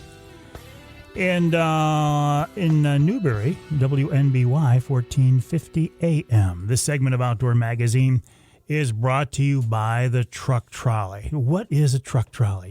You've heard me talk about it. Well, the truck trolley is a removable, retractable platform for the bed of your truck that allows you access to everything in the bed of your truck. No longer do you have to climb up on the tailgate and climb to the front of the bed or use the old man stick to reach those things. Just use the truck trolley, and it allows you access. This is for hunting gear. It's for fishing gear. It's for sports equipment. Check them out online at trucktrolley.com. That's trucktrolley.com. Now, here's the interesting part. Andy Weiss of Truck Trolley has maybe 2 truck trolleys left at a very, very deep discount. I can't even tell you what it is. If you send Andy an email to info@trucktrolley.com, that's info@trucktrolley.com, you can deal with him directly and he can tell you what the price is. I'm not allowed to say it online. I'm not allowed to say it on the air.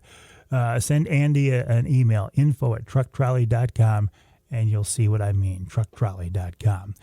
Right now, I'm talking with a man who is, well, an icon in the outdoors in Michigan.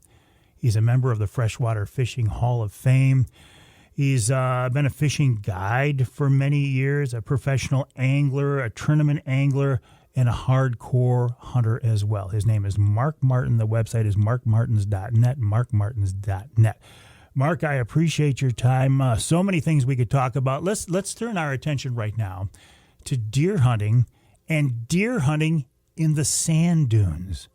How in the world did you discover this, and what is the key to taking big bucks in the middle of nowhere in the sand dunes? Well, before we start on that, I just want to elaborate on what you were just talking about, because I've had a truck trolley for quite a while. I did not know that. Mine. Yeah, so you can tell Andy hi from me, and hopefully that helps him. You know, I like it. You know, it's easier than climbing. Just like you said, you were truthful with everything you said. Trucktrolley.com, endorsed by Mark Martin. How cool is that? That's right. And it also, you can put a bear on it and push it in and pull it back out, too. Yes, you can put a bear in there. I've done that. You can put a deer in there. I've done that. It's the real deal. It's nice. Just got to wash it after that. Hey, that's easy to do. Pull up to the car wash and spray it down. Andy's going to love to hear you talk about this. Oh, yeah, tell him hi. And, okay, we're back to the sand dunes now. Yeah. Well, I was walking, just through the sand dunes with my wife and stuff. No, it's not with my wife. I was with my friends, and then I walked through there with my wife and everything too. But I was walking with my friends back when we were young, and just kind of went, wow, look at all these deer runways through the sand. Just unbelievable. You couldn't, and we went, well, maybe we should hunt back here. And this was in the Ludington area, between Ludington and Manistee. And it was like falling back 100 years, because there was no human footprints back there. And we found some signs blowing down that said there's bear hunting and stuff, national, federal land and everything, so you don't even see those signs anymore where you can deer and bear hunt on signs. I've seen them laying in the sand. That's how long ago it was. But I said, well, let's go, and so we started bow hunting at first back there. That was, you find the right tree, that's great, but it was more adhered to rifle, because it reminded me, once I started going out west a lot, you're out west. Your shots were could be long, 450, 500, 600 yards, and you better have a tripod and and some way to hold that gun steady. But you found little pockets of bait piles, I call them. And some of them had acorns and beech nuts and all sorts of mast crops are back in there, but they're not like a forest.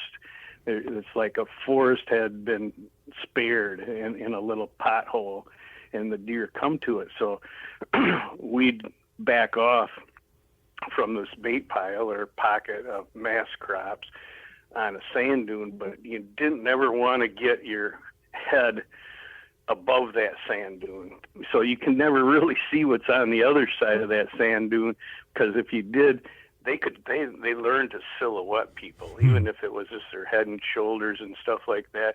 So we just kind of gave up on what's on the other side, and just paid attention to our visuals in front of us. And you could never hear the deer coming because you're walking in the sand. You just had to be on guard the whole time, and here they come.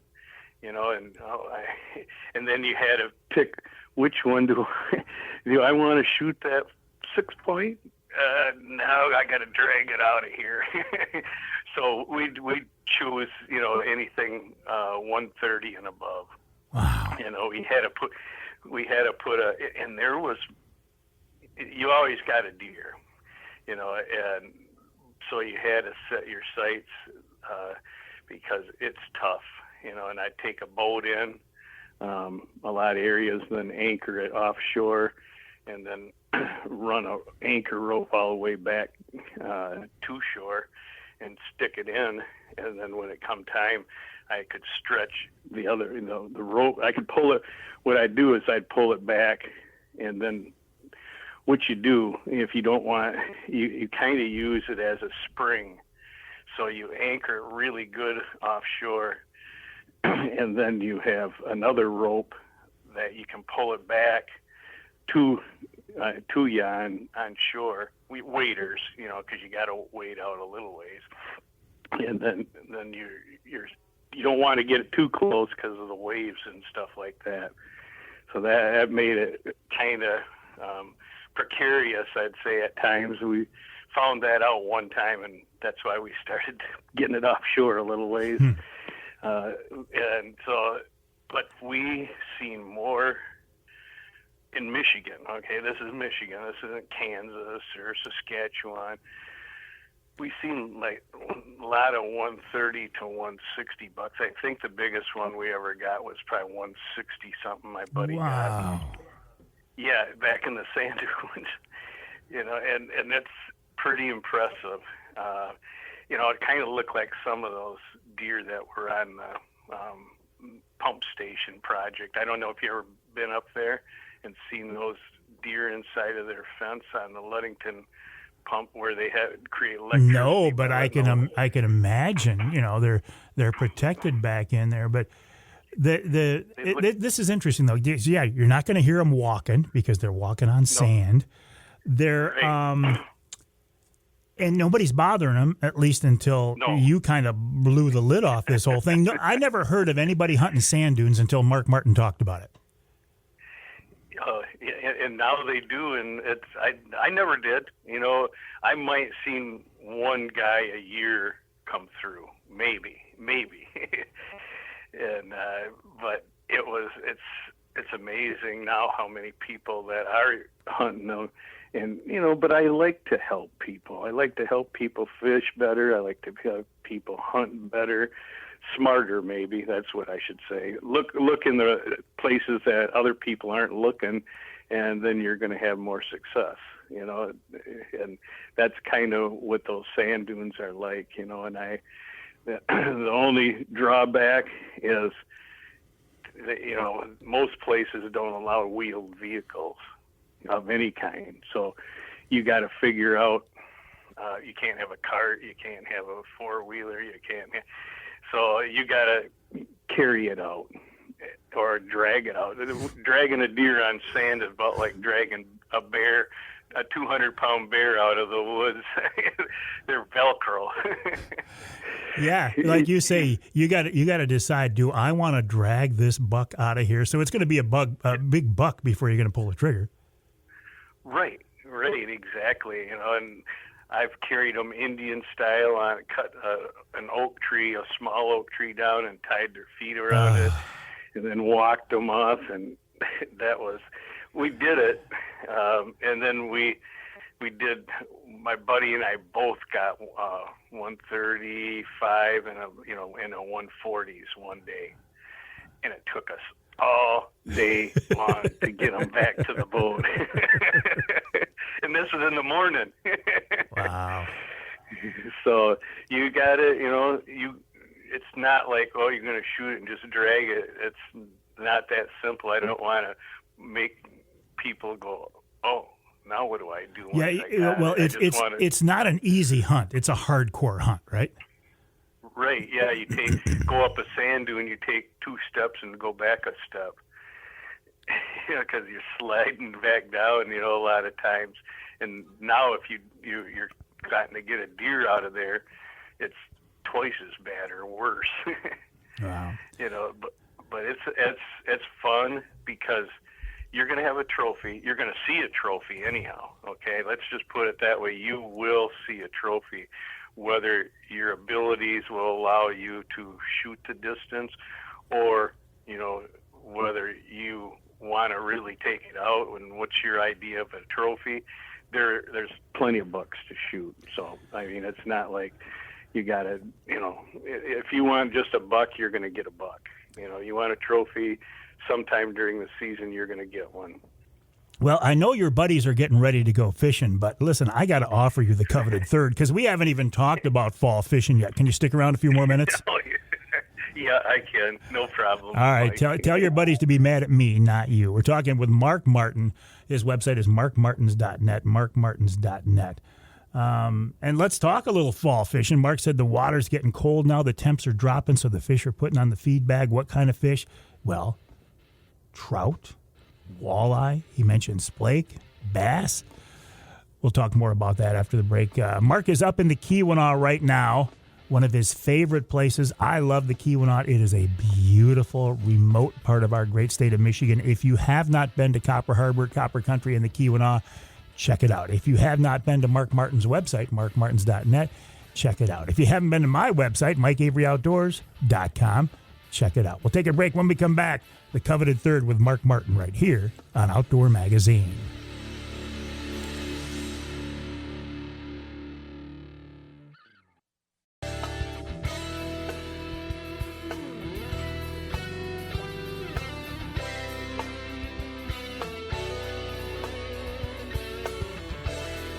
You can hear the Outdoor Magazine show in Muskegon on WKBZ. That's 1090 AM. You can hear us in Tawas, WIOS, 1480 AM, 106.9 FM. You can hear us in Traverse City, WTCM, 580 AM. And you can hear us in Saginaw on WSGW AM and FM, 790 AM, 100.5 FM. I am in the studios of WSGW right now. I am here with Charlie Rood. Charlie used a term earlier. Now, you young people might not even know what this is. It's Rolodex. ROLODEX. Look it up. Do a Google search on Rolodex, and you'll see what we're talking about. That describes how long Charlie Rood has been around, but it does not describe his impact on radio in general.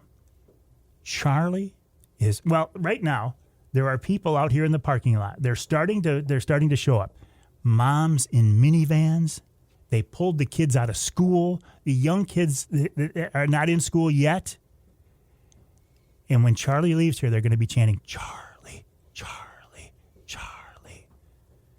That describes Charlie Rood right there. People, they just think so highly of him. As do I, Charlie Rood.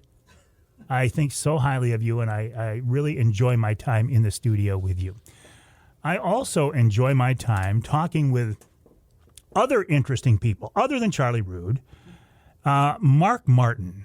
Mark Martin is a guy who has been around the fishing industry forever. Mark, let's talk about fall fishing in the few minutes we have left of our conversation.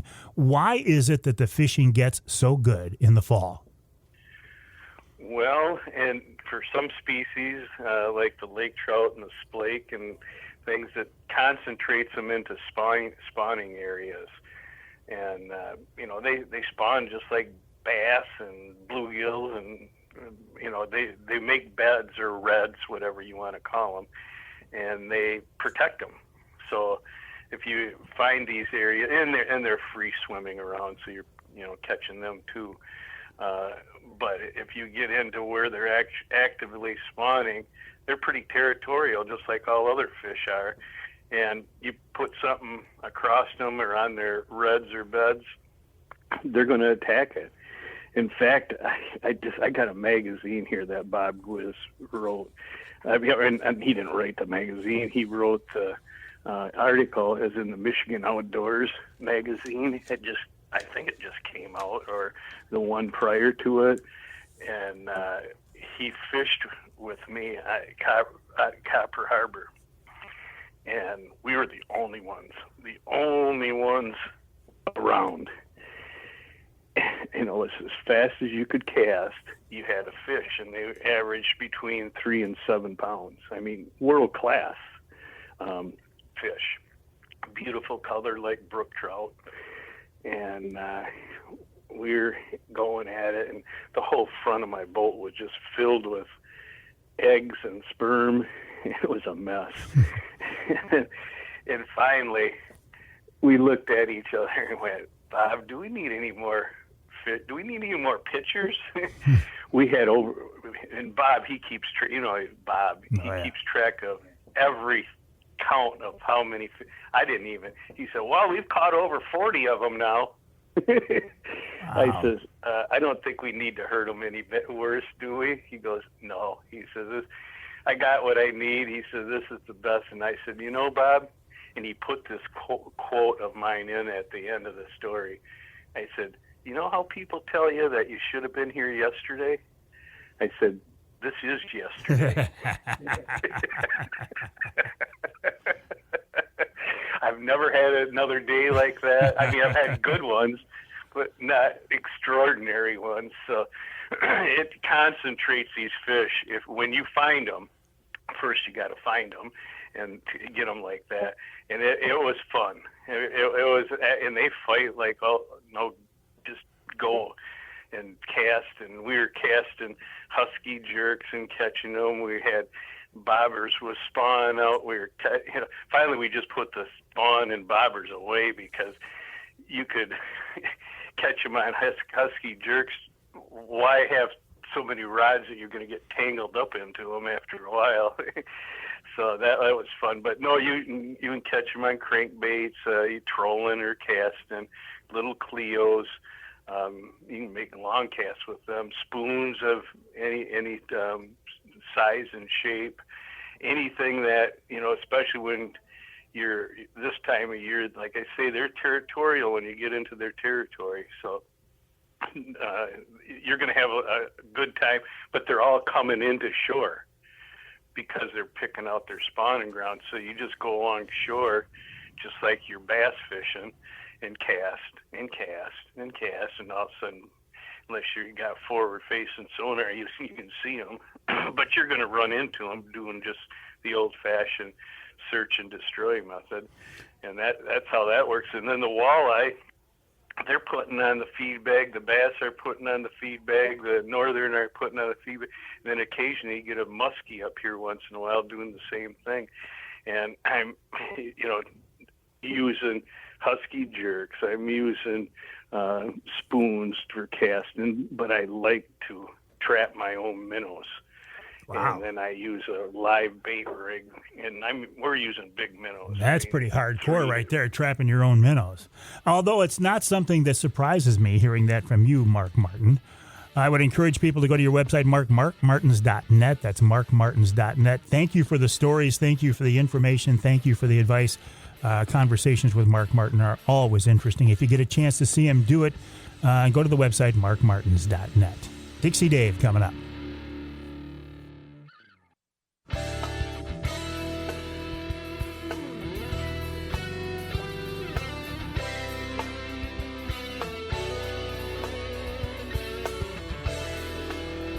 Welcome back to Outdoor Magazine. I do certainly appreciate you being along with us this week. I also appreciate the fact that my good friend and wild game chef extraordinaire Dixie Dave Minar takes time out from his schedule to join us every week with a wonderful wild game recipe, and he's with us once again. David, welcome back, buddy. How are you?